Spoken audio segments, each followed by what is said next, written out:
Jai Hind, this is Brigadier Hemant Mahajan welcomes you for another session on national security. We will talk on many issues today with respect to national security, important actions, important activities that have taken place in last 3 or 4 days which has a bearing on national security.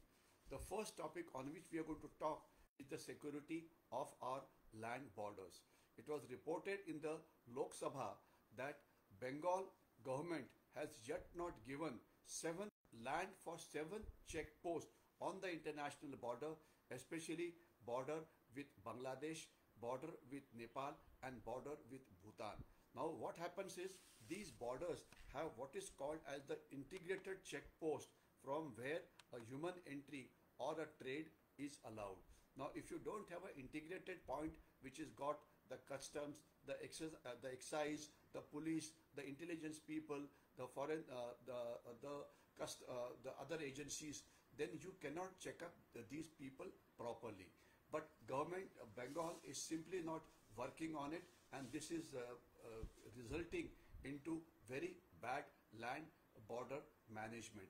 Now the threat from these borders are basically smuggling of explosives, smuggling of arms in a while, smuggling of cattle, smuggling of electronic goods, smuggling of narcotics, etc., smuggling of fake currency, etc.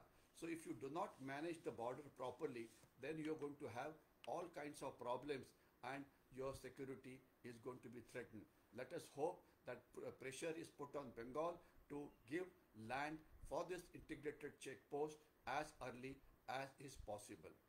Second issue that concerns is with the Ministry of Defence. Today we are going strong on Atmanirbhar Bharat.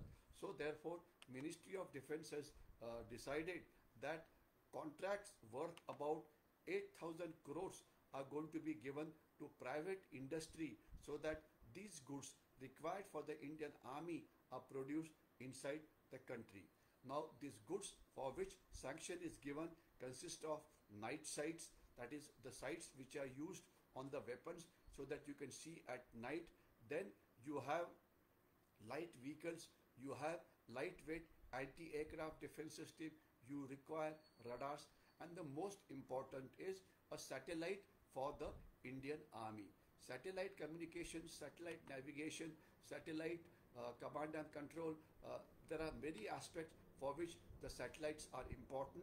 So this satellite exclusively for the Indian Army is going to be launched by the ISRO, and this is all under Make in India.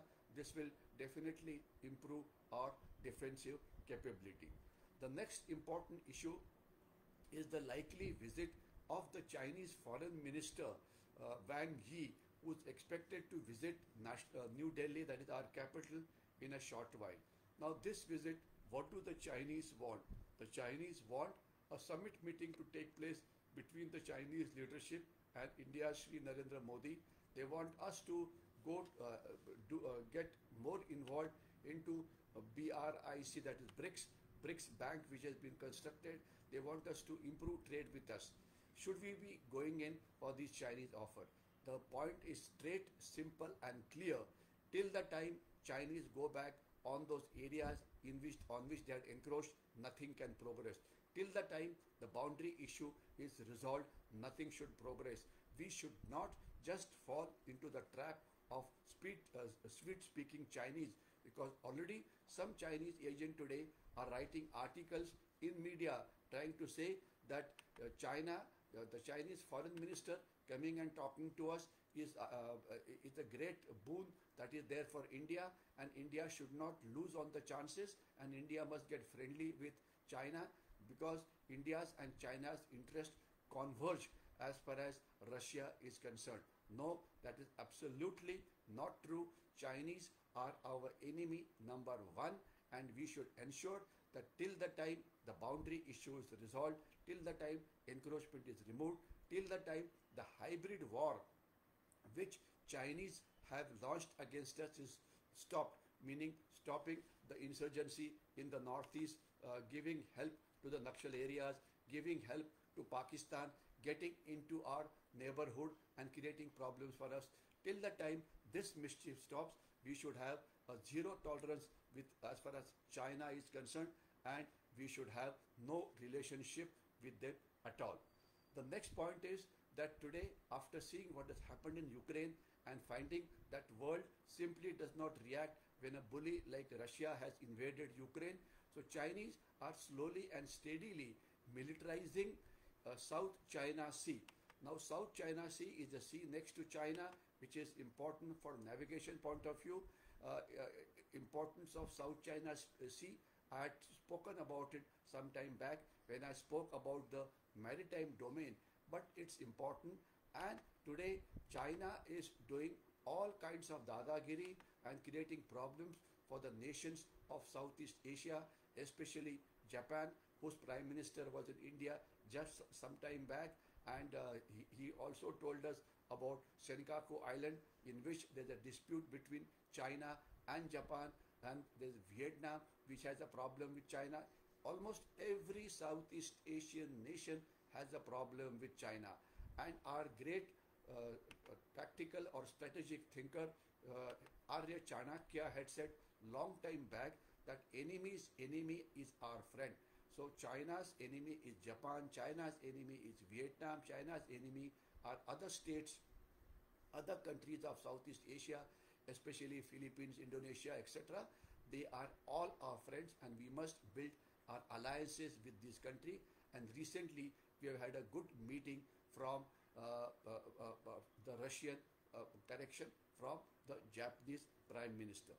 Now, the next issue is, if there's a problem in South China Sea, if China attacks Taiwan, what will be India's reaction? If China attacks Vietnam, what should be our reaction? Now, how much help should we give to Vietnam? How much help should we give to Japan? Are the issues which we can discuss some other time. The next issue that I want to talk about is the use of big technological company who play a very important role when a war starts or a war-like situation starts. Now, what I'm specifically meaning is social media platforms like Facebook, Twitter, Instagram, and so many other platforms are there. They play a very important part in changing opinions of people, because social media reaches a very large number of people. Today, you would remember that as far as the propaganda warfare is concerned, as far as the information warfare is concerned, as far as the psychological warfare is concerned, the Ukrainians and the Western world, NATO and USA, seem to have an edge over Russia's propaganda. Why? Simply because the major social media company like Facebook, etc., are controlled by the Western people. Facebook, Twitter, Instagram, etc. So therefore, they have an edge as far as propaganda warfare is concerned, because they can stop something which is not favorable. They can publicize something which is favorable, and this is exactly what is happening. We are trying to get more of a narrative which is Ukraine sided or which is Western world sided, while as a Russian narrative doesn't reach us because of many reasons. But the most important part is there is no big technological company which has a world wide web which is Russian. So therefore, their propaganda doesn't reach the Western world. Now, this is a very important lesson for India. Today, Facebook and all social media giants have a big footprint in our country, and there are literally crores of Indians who are members of these various social media platforms like Facebook, etc. So how do we control them if there's a conflict between India and China, India in Pakistan, or if there is a two-front war, or these people, even during peacetime, when they launch some anti-Indian activities which are against India's national interest? There are two things we need to do as a long-term measure. We need to produce Indian companies which are equivalent of a Facebook, equivalent of a Twitter. Now, there's equivalent of a Twitter called Coup, equivalent of a Facebook is being launched, equivalent of social media platforms like Zoom, equivalent of YouTube, equivalent of all other forms of social media platform. The control on this should be of our country, and no Western country should be allowed to take data from our social media platforms. This is what we need to do in the long term. However, till the time these platforms of ours are ready, what do we do? What do we do? So therefore, in order to ensure that the internet is not weaponized, in order to ensure that the social media is not weaponized, we need to have our cyber laws, we need to have our other controls over this social media giants, and the government is trying to put up a set of laws which it want to pass on in the next session of Lok Sabha. Let us hope that these are comprehensive and we are able to control the social media as far as the national interests are concerned. No anti-India propaganda should be allowed on this. No pro-Chinese, pro-Pakistanis, pro-enemies of India propaganda should be allowed on our social media. Now there is one trend which is going on. After seeing the heroic fight which has been put up by the people of Ukraine, many experts are now saying, why can't we have military training compulsory in India? The only reason why it is not compulsory is because the cost factor is very high, the administration required is very heavy, so therefore it is not cost effective. However, one would remember that 2 years back, General Narawane, who is the Chief of Army Staff, had spoken about getting some qualified youth into the army for a period of 2 to 3 years, after which they will go away and join various streams, etc.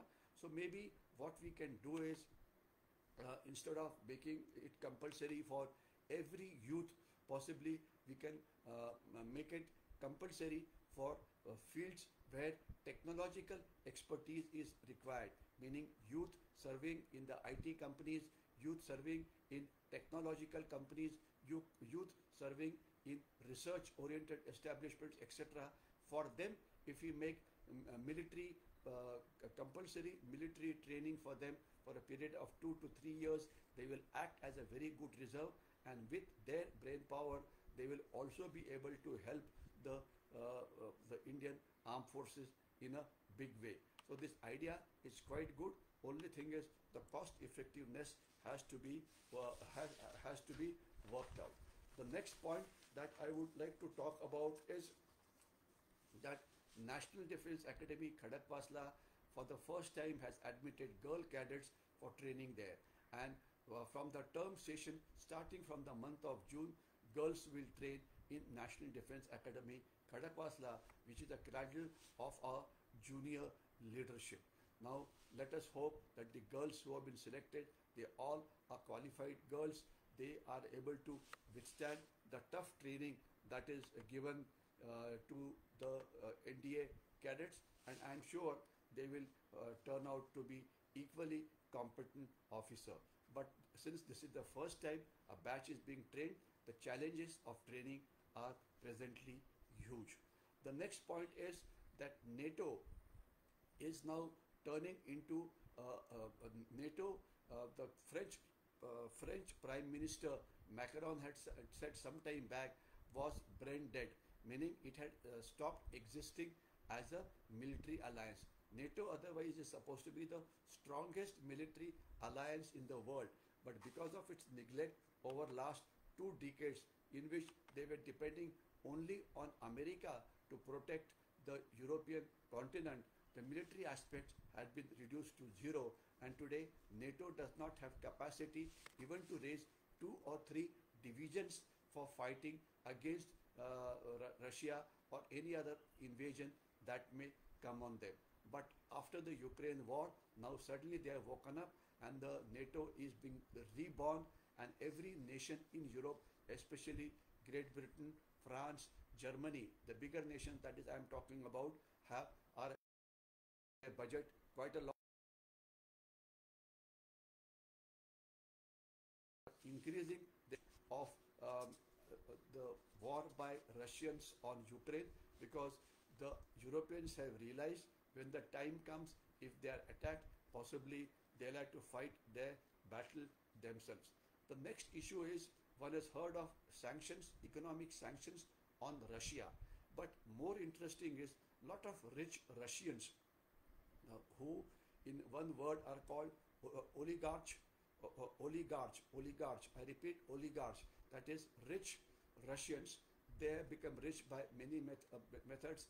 Either they are good entrepreneurs, or let's say involved in some other illegal activities, etc. I'll not get too much deep into it.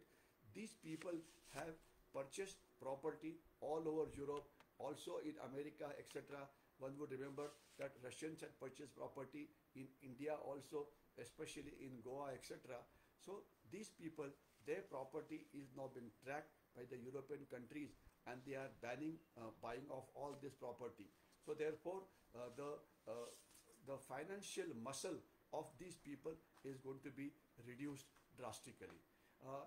Now the next point at issue is, today today is the 26th day as far as the Ukraine war is concerned, and the Russians have not been able to achieve the kind of a success that they had want. So what is going to happen in future? I suppose only three things can happen. One is a ceasefire, which seems to be unlikely, because Russia, till the time it gets its result, it is not going to leave, and Ukraine on its own cannot declare a ceasefire. Second is a long-drawn war, which appears to be a possibility. And third is possibly Russia will use all its modern weapons to subdue and break the spirit of Ukrainians. So in the days to come, it would appear that the battle will become bloody. There will be a lot of casualties. Unfortunately, one would be very happy if these predictions of mine of increasing casualties, increasing destruction, prove to be wrong, and the war stops. That will be the best thing to happen, but it looks unlikely at this point of time. So what is important at this point of time is, world must put on a lot of pressure on Russia to stop this. But presently, nobody in the world, including USA, including United Nations Security Council, including NATO, including Europe, has the power to stop Russian military action. So this war will continue for some time, resulting into a lot of unnecessary destruction. The lesson for India is straight, simple and clear. Should China attack on us, should Pakistan attack when China is carrying out an attack on India, should we face a two-front war, or should we face a three-front war in which the Naxals also on central part of India try and create a problem? We have to be ready to fight our battles by ourselves. That is one issue. Indian Army will take care of it. That you did not worry. Also, equally important is, we have to show the spirit like the Ukrainians have shown, where every individual got involved into the battle, and therefore they have been able to subdue the powerful Russian army, the Russian military, for nearly last 26 days. So therefore, what we require is patriotic Indians who will do anything and everything for the country if a country goes into the war. I think I'll stop here. Thanks a lot, and if you like this video, share it with as many people as possible. Jai Hind.